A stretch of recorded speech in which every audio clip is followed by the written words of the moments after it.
Hey, put the camera down, man. It's showtime. All right, clear! Grab what you can! Hey, we got some good stuff, man. Yo tout le monde, c'est Afropic et bienvenue sur cette nouvelle vidéo, j'espère que vous allez bien. Alors si vous ne connaissez pas Fortnite Battle Royale, soit vous habitez dans le trou du cul du monde, ou bien vous êtes juste un giga de chat puisque vous avez gagné au moins 2 ans dans votre vie à ne pas rager sur ce jeu. Les amis, aujourd'hui nous allons parler de l'histoire de ce jeu, mais je ne vais pas vous faire le récapitulatif des events, parce que je pense que vous trouverez des vidéos beaucoup plus abouties sur le sujet. Ici, on va parler de la création de ce jeu les gars. Déjà, est-ce que vous savez que Fortnite Battle Royale existait déjà en 2011 ? Je ne pense pas, hein. Je ne pense pas. Eh bien, figurez-vous que maintenant vous le savez et que le jeu est plus vieux que 80% des utilisateurs. Alors les amis, on doit ce jeu à plusieurs personnes comme un certain Darren Sug ou bien Joe Krainer, on dirait une marque de chaussures le bail, qui ont travaillé avec Epic Games. Mais l'élément principal ici est Tim Sweeney, qui est un homme d'affaires mais surtout le fondateur d'Epic Games. Rien que ça, c'est quelqu'un qui est né en 1970 à Potomac et qui aimait beaucoup programmer des jeux vidéo lorsqu'il était adolescent. Et ce n'était pas seulement un geek qui connaît des jeux vidéo et qui n'avait pas découvert la salle de bain, c'était déjà un entrepreneur et à seulement 21 ans les amis, il crée Potomac Computer Systems, qui est une entreprise de consulting informatique, et ce fut un petit succès déjà les gars. Pour l'époque, dites-vous que c'était un petit succès. Un an après, il s'élança dans le monde du jeu vidéo et rejoint en 1992, c'est-à-dire à 22 ans, la structure de jeux vidéo Epic Mega Games pendant que toi tu passais 8 heures de temps d'écran par jour. 6 ans après, la structure commence à grossir, la structure commence à avoir 50 employés, et à l'époque, un jeu les inspirait beaucoup, et c'était Quake, qui était un jeu de combat à la première personne, et le but était de rassembler les runes pour tenter de repousser des démons. Ça ressemble vaguement à un jeu tout ça. Pour Mega Games, ce fut un moteur pour eux qui leur ont permis en 1998 de sortir Unreal. Pendant ce temps-là, peu de temps après, Mega Games devient Epic Games. Ils étaient aux côtés de l'éditeur de Quake, du coup ils ont réussi à collaborer si vous voulez, et de Doom, qui est un autre jeu aussi. C'est quant à celui-ci un jeu avec un gros succès pour l'époque, parce qu'il faut remettre dans le contexte, les amis, on était dans les années 90, donc forcément quand il y a un jeu qui pétait, c'était pas le même impact que maintenant. Du coup les amis, la structure, elle a contribué à la réussite de Star Trek, l'entreprise continua son parcours et entama son travail sur l'un des jeux, les amis, qui va entrer dans l'histoire des jeux vidéo à ce jour. Ce n'est que pendant un beau jour de décembre 2011, quand Caroline du Nord ou Epic Games était sur un jeu intitulé Save the World. Le jeu avait été leaké à l'époque à l'occasion de la cérémonie des Video Games Awards. Et il faut savoir un truc les amis, c'est que seul Fortnite Sauver le Monde existait à l'époque. Yeah, I mean, I can't go into too much detail right now since we wanted to just have a little bit of a teaser out there, but I can tell you traditionally we make shooters. And shooting it's in there, but it's really not what the game's all about. It's really a game that is more about survival than anything else.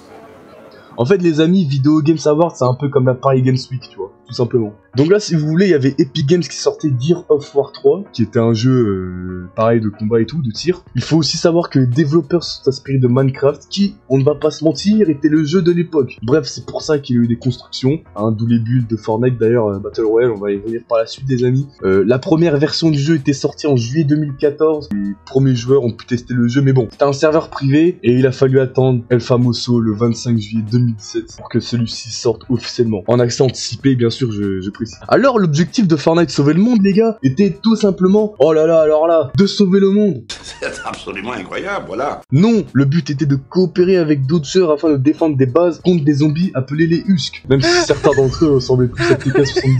Bref, le jeu était simple et le décor, le background avait déjà ses traits Fortniteurs, ce qui était déjà novateur qu'on y passait des heures. Oui je sais les gars, on m'appelle Socrate dans le milieu. Par ailleurs, il y avait aussi le côté stratégique et le fait qu'on ait une certaine liberté dans le jeu, comme par exemple le fait d'aller casser des maisons pour avoir des matériaux. Hein, ça les gars, je connaissais aucun jeu qui le faisait à part Johnny Pixel.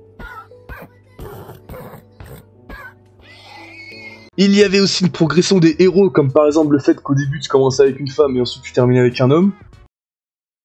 Oh shit, here we go again.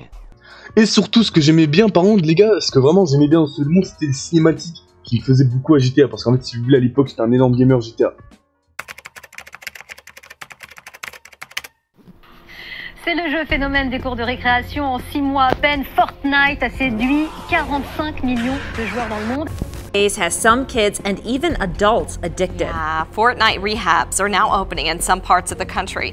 Jeu phénomène qui affole nos enfants depuis plusieurs mois. Bon les amis, il est temps de vous parler du jeu emblématique qui est entré dans l'histoire du jeu vidéo game, les gars. Bon, déjà on va commencer par le commencement. Qu'est-ce qu'un Battle Royale, les amis? Bah c'est tout simplement un mode de jeu, j'allais dire un genre de jeu. Putain, ça y est, je commence à flancher, moi. Y'a que moi que ma mère, elle m'a interdit les trucs là. Où on est sur une île et on doit s'entretuer. En fait, c'est un peu comme Koh-Lanta, il en restera qu'un. À la fin, il n'en restera qu'un. Bon les amis, inutile de vous rappeler que le jeu a connu un succès monstrueux. Epic Games s'est aussi inspiré de Minecraft, mais aussi de HAZ1 et de PUBG, qui était le tout premier Battle Royale, enfin le vrai Battle Royale en forme de jeu, tu vois. Alors bon, les gens qui jouent à PUBG n'ont soit pas les moyens d'avoir Fortnite, ou bien ce sont les mêmes qui, juste parce qu'ils n'ont pas TikTok, se prétendent productifs alors qu'ils scrollent 2 heures d'affilée sur les reels Instagram et YouTube. Je précise que ceux qui regardent mes TikTok ne sont pas concernés. Bref, revenons à nos moutons. Le mode Battle Royale existait déjà bien avant, et c'était un nom japonais à la base. Battle Royale, qui était un film sorti dans les années 2000-2001. Bon bref les gars, voilà, vérifiez les sources les gars, je vous le dis, tout dans la description ici, je vous moque pas de fou.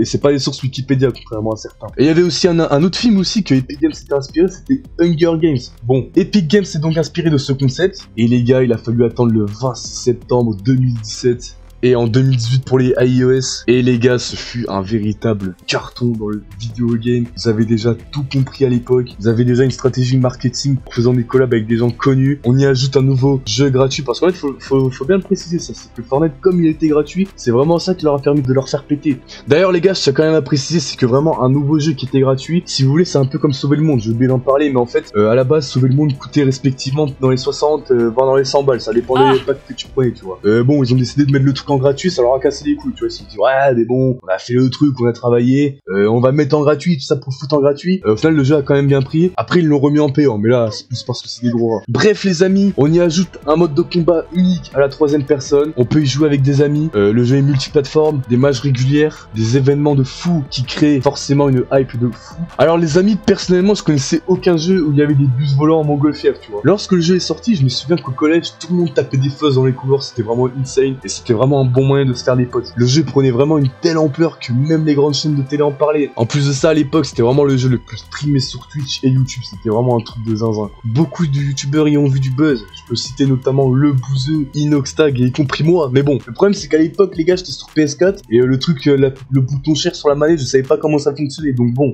bref, l'époque où le seul moment de ta vie où tu stressais était lorsque tu étais en top 5, caché dans un bush attendant qu'un mec prenant une arme légendaire pour le sniper. Comptant près de 3,4 millions de joueurs en simultané peu de temps après sa sortie, hein, les gars. D'ailleurs, je tiens quand même à préciser qu'après ça a drastiquement augmenté. C'est clairement devenu un succès mondial. Des streamers, des célébrités et même des sportifs ont partagé leur engouement. Sans parler des danses du jeu qui étaient quand même assez nouvelles parce que bon, vous imaginez, vous tuez un mec et après vous tapez pas les masques. C'était quand même pas logique.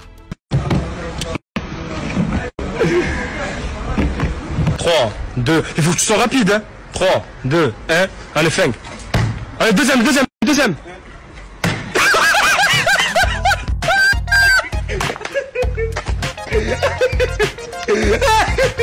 Du coup les gars, en 2019, le jeu a généré 9 milliards de dollars. Et à ce jour, il fait partie du top 4 des jeux dans le monde et on le rapportait le plus. Bon les gars, le jeu est clairement devenu une référence dans le monde à ce moment. Hein. Vraiment, à ce moment-là les gars, quand vous dites Fortnite Battle Royale, tout le monde connaît, hein, surtout de ma génération. Après vous allez me dire, il y a quand même des 2013 qui jouent à ce jeu, donc bon, je vais quand même pas juger. Mais alors une question se pose, qu'en est-il aujourd'hui? Eh bien les gars, je suis vraiment désolé, mais si cette vidéo fait plus de 20 likes, il y aura la partie 2 où j'expliquerai la descente aux enfers de Fortnite Battle Royale. Alors certains m'appellent Gros, mais bon, je trouve que c'est mieux, sinon la vidéo est trop longue et il va y avoir trop d'infos, donc je veux d'abord m'assurer que la première partie vous plaise afin que je poste la deuxième partie. Sur ce les amis, je pense que je vais vous laisser sur ça, c'est une vidéo assez inhabituelle que j'ai jamais faite, mais bon, voilà les amis, j'essaye de m'essayer sur des nouveaux concepts, hein. Donc voilà les gars, vous m'en direz des nouvelles, je le dis très rarement, mais n'hésitez pas à me rétribuer les gars, n'hésitez pas à vous abonner, etc. Vraiment, je vous le dis jamais, mais là, s'il vous plaît, abonnez-vous. Hein, si vous vous abonnez pas, en fait, si vous voulez, la terre elle s'effondre. Bref, les amis, je vous laisse. Comme on dit, on n'apprend pas aux sages à construire des limaces. Sur ce, c'était Afropic. Allez, ciao!